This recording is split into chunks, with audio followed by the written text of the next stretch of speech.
اچھا، حضرت عمر رضی اللہ تعالیٰ عنہ، حضرت عمر رضی اللہ تعالیٰ عنہ، انہوں نے سورۃ البقرہ کو سیکھنے میں 12 سال لگائے، 12 سال سورۃ البقرہ کو سیکھنے میں لگائے، اور ان کے بیٹے عبداللہ بن عمر رضی اللہ تعالیٰ عنہ، انہوں نے اس سورت کو 8 سال میں سیکھا۔ اچھا، ایک اور بات، یہ تو چلو فضیلتیں آگے، ایک جنرل بات ہے۔ اللہ کے نبی صلی اللہ علیہ وسلم نے فرمایا خیرکم من تعلم القرآن وعلمہ، تم میں سے بہتر وہ ہے جس نے قرآن سیکھا اور اسے سکھایا۔ ہم سمجھ لیتے ہیں قرآن پڑھنا ہوتا ہے، جناب قرآن سیکھنا ہے، پڑھنا نہیں ہے، صرف پڑھنا نہیں ہے، صرف پڑھنا نہیں ہے، سیکھنا ہے۔ یہ جو فضیلت ہے سیکھنے اور سکھانے کی ہے۔ پھر سیکھنا ہے کیا؟ اس کو تجوید اور تلفظ کے ساتھ صحیح پڑھنا، پھر اس کے معنی کا پتہ ہونا، پھر اس کا مفہوم اور اس کی تفسیر۔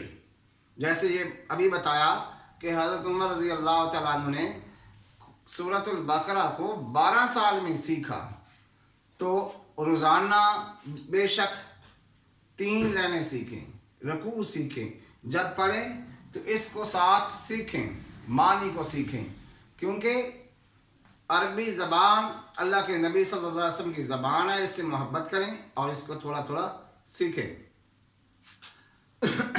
تو آج ہم نے یہ بات کی، کویسچن نمبر 2 کی، کہ اس میں سب سے پہلے آپ اس کی بنیادی معلومات دیں، پھر اس کے بعد اس کی فضیلت لکھیں۔ تو اگلی ویڈیو تک اجازت، اللہ حافظ۔